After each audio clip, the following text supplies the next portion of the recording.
I'm going to talk about a little bit different topic. It's about migration of doctors from Ireland. As we all know, it's a big issue in the media, and the Department of Health is trying to do something about it. But things have not been so successful as we all know about it. I'm just going to talk about issues which are responsible or which could be the reasons why doctors are leaving Ireland. And I'll be talking more about non-EU NCHTs. These are the junior doctors in Ireland. And I'll talk more about them rather than just the Irish graduates who are in Ireland now. Right. To start with, the migration from Ireland happens at 3 levels. First, the doctors leave this country after internship. The second level would be after completing the basic specialty training. This is after finishing their training as an SHO and or as a registrar. This might go up to 4 years, 5 years, or even 10 years in some cases. And there's a third group. These are the doctors who leave this country after finishing their higher specialty training. This higher specialty training is another 3 to 4 years or even 7 years in some disciplines, depends on which discipline you're working in. So I'll just go through the reasons why doctors leave this country at these 3 levels. If you look at the doctors who leave after internship, it's mostly Irish graduates. Why? We all know this. It's nothing, I'm not going to say anything new about this. In Ireland, we do not have a clear, structured career pathway. If you look at countries like the States, you have a clear pathway. You can become a consultant, say in 5 years, 6 years. And if you look at countries like UK, Australia, there are very clear pathways, and there is a very increased chance that you will become a consultant in 5 years, 6 years, or even 7 years. The other big issue recently has been, because of shortage of doctors, and even before, Ireland is one of the very few countries in Europe who do not follow the European working time directives. In most branches, although we have tried, it has not been possible. The other issues facing these doctors are issues like unpaid, unrostered overtime hours. And this, I think this has happened along with the recession Ireland is going through. So I look at the next group of doctors. These are the doctors who finish their basic specialty training and decide to leave the shores of Ireland. And this group is predominantly non-EU NCHDs. There are also Irish and EU NCHDs who decide to leave this country after their basic specialty training.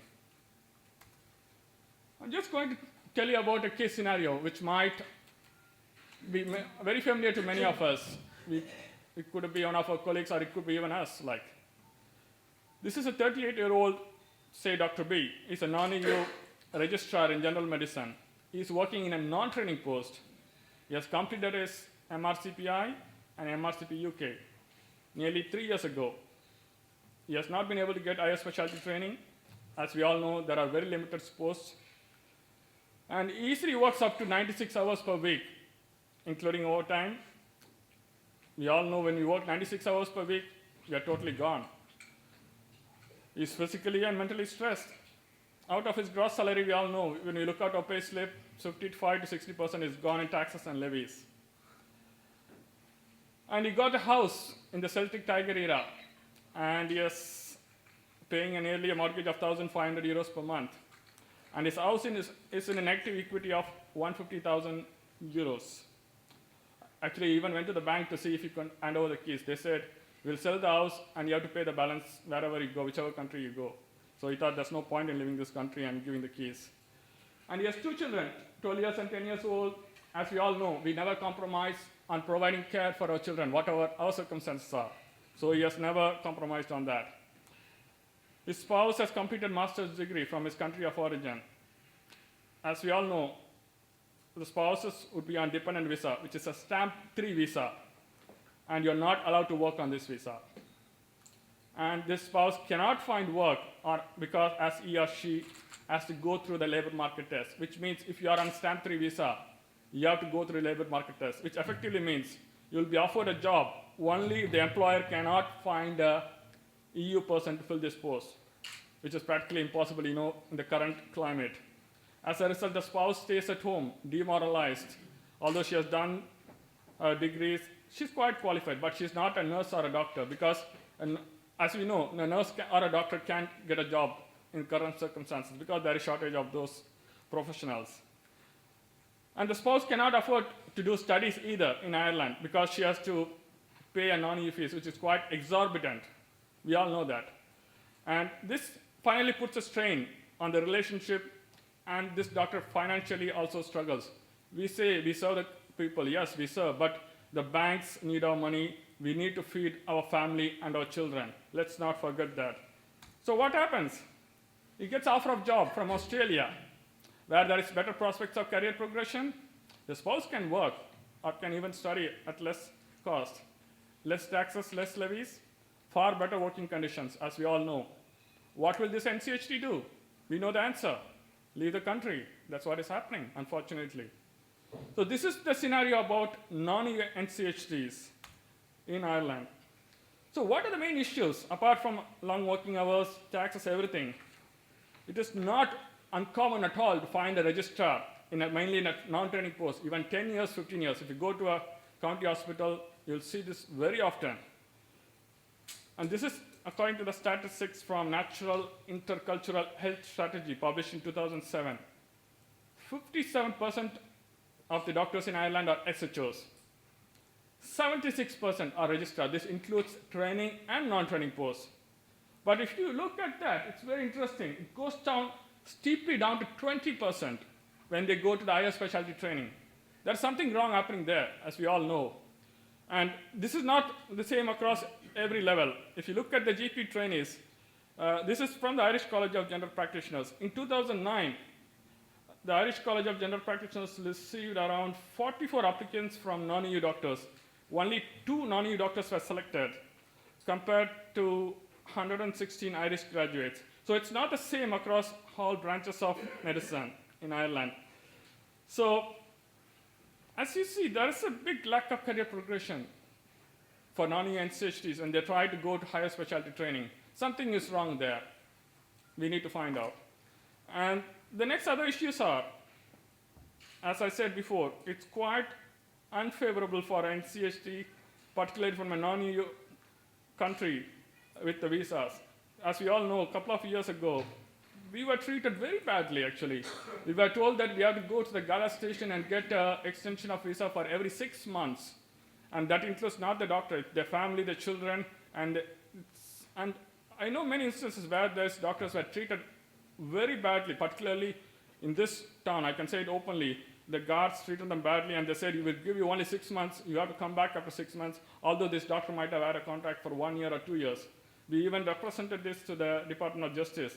And later, after a lot of struggle, we all know that we got those 2 years reinstated, which means you can extend your visa every 2 years. And also, there are issues with naturalization, like to become a citizen, it takes ages in Ireland. And there are also problems with permanent residencies. It's not like other countries. It's quite difficult. Unless you are on a general registration, it's very difficult to get a permanent residency if you are a non-EU doctor in this country. And the other issue is, this was submitted to the Aractas committee recently. There are nearly 1,000 NCHTs in non-training posts across Ireland.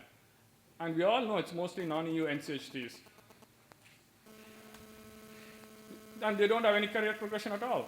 And the next group are the doctors who leave this country after higher specialty training. These are the highly qualified, highly trained doctors who have spent so many years in this country, and they decide to leave this country. And this group would include both Irish and non-EU doctors. Why? We all know the reasons. There's not enough consultant posts in this country. The National Task Force on medical staffing, it's better called as annual report, suggested that Ireland should provide consultant-provided service rather than a consultant-led service. at present, for each consultant, there is 2.62 NCHTs.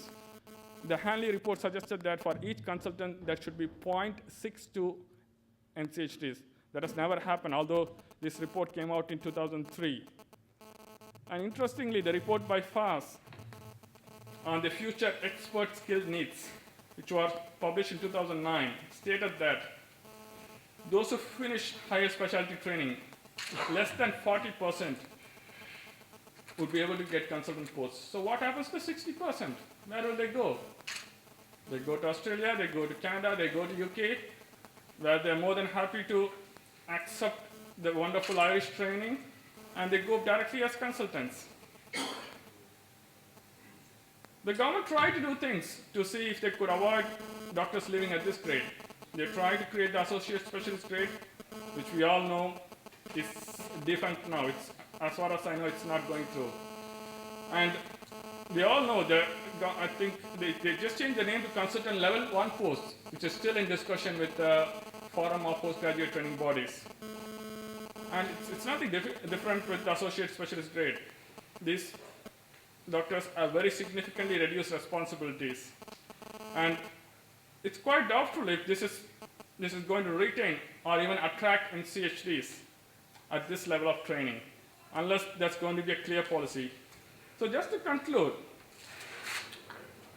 we need to do more if you're going to retain NCHDs in this country.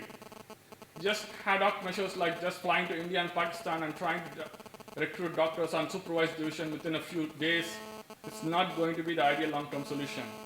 There should be a clear pathway for interns. And at least there should be a possibility of establishing a once-off chance at a pathway for those doctors in non-training posts. These 1,000 doctors who are in non-training posts, who are stuck in their career and who can't progress any further. Something should be done about them. I know the Hanley report did not support staff grades because they thought it would be a place where the doctors would get more demoralized and it would be a more stagnation for them. That's fine, but at least there should be an alternate solution for them. And we need to seriously examine why less number of non-EU NCHTs reached a higher specialty training. Why there is such a massive difference in the number of registrars and SPRs from non-EU countries. And the government also needs to look at the immigration conditions for non-EU NCHTs, and also particularly the spouses. It's not just about the doctor, it's a family. They have to look at them as a whole family. Things needs to be improved for the spouses also. And we need more consultant level posts at the current level, not introducing some different level 1 post to try to fill up the gaps. So that is my case. So thank you very much for giving this nice opportunity.